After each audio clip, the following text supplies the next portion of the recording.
ஹபீபி ரொம்ப நல்லா இருக்குது. எனக்கு வந்து 24 வயசு ஆகுது. இன்ன வரைக்குமே இந்த மாதிரி ஒரு படம் பார்த்துருக்கேன்னா பார்த்ததில்ல. நான் வந்து ஒரு முஸ்லீம் சின்ன பிள்ளையிலேருந்து. எப்படி சொல்கிறது, ஒரு தமிழ் பேசுகிற ஒரு கம்யூனிட்டி நம்மக்கிட்ட ஃபஸ்ட்டு பேசும்போது என்ன சொல்லுவாங்க, நீங்கள் வந்து உருது பேசுவீங்களா வீட்டில், ஹிந்தி பேசுவீங்களான்னு கேட்பாங்க. நம்ம என்ன தான் பழகினாலுமே ஒரு ஃபாரினர் மாதிரி தான் பார்க்குறாங்க. பட் இந்த படத்துக்கு அப்புறம் அந்த பெர்ஸ்பெக்டிவ் மாறும்னு நினைக்கிறேன். இப்போ நம்ம ஃப்ரெண்ட்ஸுக்கு எல்லாம் தெரியும், ஓகே இவங்க இப்படி தான், இவங்க கேரக்டர் இப்படி தான்.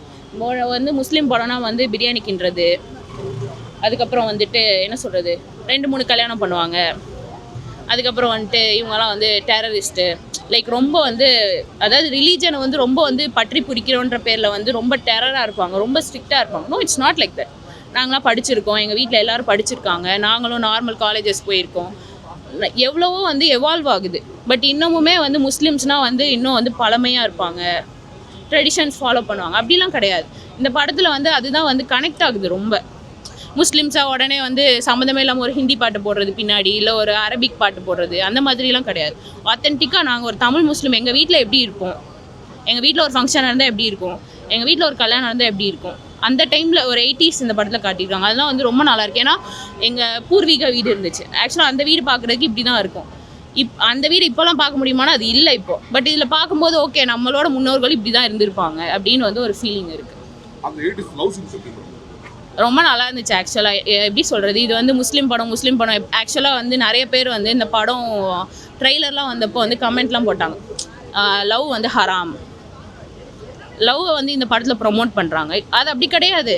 இப்போ என்ன சொல்கிறது, சொல்லக்கூடாது, கான்ட்ரவர்சியல் ஆகும். பட் எல்லாருமே பண்ணுறோம் இந்த ஜென்ரேஷனில், இப்போ இருக்க டைமில்.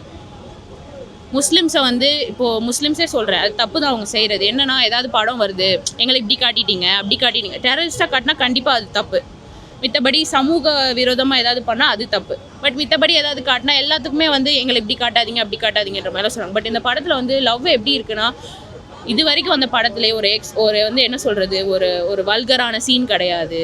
ரொம்ப இன்னசென்ஸான லவ், அது லவ்னு கூட சொல்ல முடியாது, அந்த மாதிரி இருக்குது. கண்டிப்பாக எல்லோரும் போய் தேட்டரில் போய் பார்க்கணும். அவர் பார்த்தா எங்கள் வீட்டில் இருக்க எங்கள் மாமா ஃபீலிங் வருது, அப்படியே இருக்காரு. எனக்கு வந்து எப்படி சொல்கிறது, எனக்கு பார்த்துட்டு வந்துட்டு ஓகே நம்ம, ஏன்னா முஸ்லீம்ஸ்னால் நீங்கள் வந்து வெள்ளையாக இருப்பீங்க, நீங்கள் வந்து கலராக இருப்பீங்க, அப்படிலாம் கிடையாது. யார் சொன்னால் அதெல்லாம் கிடையாது. எல்லாரும் அப்படி இருக்க மாட்டாங்க. அவர் பார்க்குறதுக்கு ஏதோ எங்கள் சொந்தக்காரர் மாதிரியே இருந்தார். எனக்கு வந்து ஒரு சீன்லாம் வந்துச்சு, எனக்கு வந்து என்னால் சத்தியமாக அழுக தாங்கவே முடியல. எனக்கு வந்து ரொம்ப கனெக்ட் ஆயிடுச்சு, ரொம்ப ஓவராக கனெக்ட் ஆயிடுச்சு. ஏன்னா நம்ம இந்த மாதிரி படம் பார்த்தது கிடையாது. எப்பயுமே முஸ்லீம்ஸுன்னு காட்டினா வந்து பாய் வந்து கைலி கட்டிட்டு வந்து பிரியாணி கிண்டுவார், இல்லைனா வந்து எதனா காமெடிக்கு வேணால் அந்த சுனத் பண்ணுற மாதிரி 2 சீன் வைக்கிறாங்க. வேறு என்ன பண்ணுறாங்க, இல்லைனா பேய் ஓட்டுறது, ஆப்வியஸ்லி அது ஒன்று வரும். ஸோ அந்த மாதிரி இருக்கும்போது வந்து நிறைய இது கனெக்ட் ஆச்சு. அந்த ஃபாரின் போகிறது அதெல்லாம் வந்து எப்படி சொல்கிறது, பார்த்தவங்களுக்கு வந்து உண்மையிலே ரொம்ப கஷ்டமாக இருக்கும். இந்த மாதிரி படம் வந்து இதுக்கு முன்னாடி நான் பார்த்ததே கிடையாது. எனக்கு தெரிஞ்சு யாரும் பார்த்துருக்க மாட்டாங்கன்னு நினைக்கிறேன்.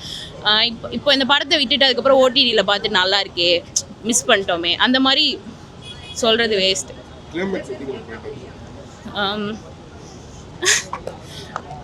இது ஸ்பாய்லர் பண்ணுற மாதிரி இருக்குமா இது சொன்னால்?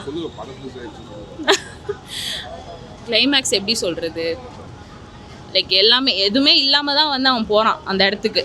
அவன்கிட்ட எதுவுமே இல்லை சொல்லிக்க. அந்த டைமில் இது இதாகுது, டிஃப்ரெண்ட்டாக இருக்குது கிளைமேக்ஸ். அதான் சொல்ல முடியும், வேறு ஒன்றும் சொல்ல முடியாது.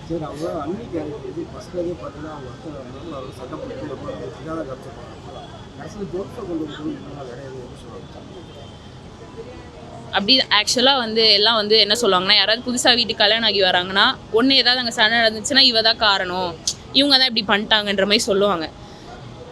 அவங்க யோசிக்கிறதுலேயுமே தப்பு இல்லைல்ல. அந்த இடத்துல வந்து அந்த தறியை நம்பி அந்த குடும்பம் இருக்குன்னா அப்புறம் எப்படி ஒரு டெவலப்மெண்ட் வரும்? டெவலப்மெண்ட்டும் வேணும், நம்ம ட்ரெடிஷனும் வேணும். அதாவது பழைய விஷயங்கள் போகுதுன்னா புது டெக்னாலஜிஸ் வருதுன்னா நம்ம அக்செப்ட் பண்ணி தான் ஆகணும். அதுதான் ஹியூமன் எவால்வேஷன். ஸோ அதனால் வந்து அவங்க அப்படி சொல்கிறாங்கன்னா வந்து வீட்டில் கஷ்டப்படக்கூடாது, பிள்ளைங்க நல்லா சாப்பிடணும், அதனால தான் அவங்க சொல்லியிருப்பாங்க அந்த மாதிரி. பட் ஸ்டார்டிங்கில் வந்து அது கொஞ்சம் இதாக இருந்துச்சு. இன்னொன்று, கஸ்தூரி ராஜா சார் வந்து ஸ்டபனாக இருக்கார். அவரோட இதில் வந்து ரொம்ப ஸ்டபனாக இருக்கார். அப்படி இருக்கவங்களுக்கு வந்து அது ஒரு மாதிரி ஒரு யாராவது எது சின்ன வார்த்தை சொன்னால் கூட அது ஹர்ட் ஆகுற மாதிரி தானே இருக்குது. ஏன்னா அவர் அதை பார்த்து வளர்ந்துருக்காரு, அவர் அது கனெக்ட். ஆமாம், ஃபீல் குட் மூவின்னு சொன்னால் ஃபீல் குட்டாக ஓடிடியில் பார்த்துக்கலாம் அப்படிலாம் சொல்லுவாங்க. அப்படிலாம் கிடையாது. நிறைய முஸ்லீம்ஸ் ஃப்ரெண்ட்ஸ் இருப்பாங்க, ஃபேமிலி இருப்பாங்க. நீங்கள் வந்து இந்த மாதிரி படத்தெல்லாம் சப்போர்ட் பண்ணிங்கன்னா முஸ்லீம்ஸை பற்றி இன்னும் ஒரு பெட்டர் இமேஜ் வந்து க்ரியேட் ஆகும்னு நான் நினைக்கிறேன். கண்டிப்பாக தேட்டரில் வந்து பார்க்கணும், குழந்தைங்க எல்லாருமே வந்து பார்க்கலாம். இது வந்து கருத்து சொல்கிற படம், இது வந்து வாழ்வியல், கண்டிப்பாக வாழ்வியல் இருக்குது. ஆனால் அந்த வாழ்வியலை மட்டுமே படத்தில் காட்டலை, நிறைய விஷயம் அதை தாண்டி நிறைய விஷயம் காட்டியிருக்காங்க. லவ் இருக்குது, ஒரு கதை இருக்குது. இன்னொன்று வந்து படத்தில் நடித்த ஹீரோ வந்து எப்படி சொல்கிறது, ஸ்டார்டிங்கில் வந்து ரொம்ப ஹேண்ட்ஸமாக இருக்கார், ஒரு மாதிரி ஒரு சாமிங்கான இதாக இருக்கார். பட் வந்து அந்த படம் வந்து அந்த இன்டர்வலுக்கு அப்புறம் இல்லை, நமக்கு வேற ஒரு ஆள் மாதிரி தெரியுது. ஃபேஸ் ஆகட்டும், ஸ்கின் ஆகட்டும், ஒரு தாடி ஆகட்டும் வந்து ஐயோ யாரா இவனை விட்டுருங்கடா, இவனை இதுக்கு மேலே அடிக்காதீங்கடான்ற மாதிரி கிளைமேக்ஸ்லாம் வந்துட்டு ஐயோ பாவன்னா அவன் ப்ளீஸ்ட் அவனை விட்டுருங்கடான்ற மாதிரி ஃபீல் ஆகுது. வேற என்ன சொல்கிறதுனே தெரில. ஹீரோ வந்து நல்லா நடிச்சிருக்காரு. கண்டிப்பாக அவருக்கு வந்து இந்த படத்தில் வந்து ஒரு ரெகக்னேஷன் கிடைக்கணும். மீரா கதிரவன் சார் வந்து அவருமே ஒரு முஸ்லீம் தான், அவர் வந்து அந்த அளவு எடுத்திருக்காரு. கண்டிப்பாக அவர் இந்த மாதிரி எடுக்கலைன்னா தான் நம்ம தப்பு சொல்லணும். ஏன்னா அவர் ஒரு தமிழ் முஸ்லீம், அவர் கண்டிப்பாக அதை பார்த்து தான் வளர்ந்துருப்பார். அப்போ அவர் கண்டிப்பாக அது நல்லா எடுத்துருக்காரு. ஹீரோக்கும் சரி, ஹீரோயின்ஸ் சரி, எல்லாருமே நல்லா நடிச்சிருந்தாங்க. பர்டிகுலராக வந்து ஹீரோ வந்து என்ன சொல்கிறது, அவருக்கு நல்ல ரெகக்னேஷன் கிடைக்கணும் நான் வந்து நம்புகிறேன். எல்லோரும் வந்து தேட்டர்ஸ் வந்து பாருங்கள், பிடிக்கும்னு நினைக்கிறேன்.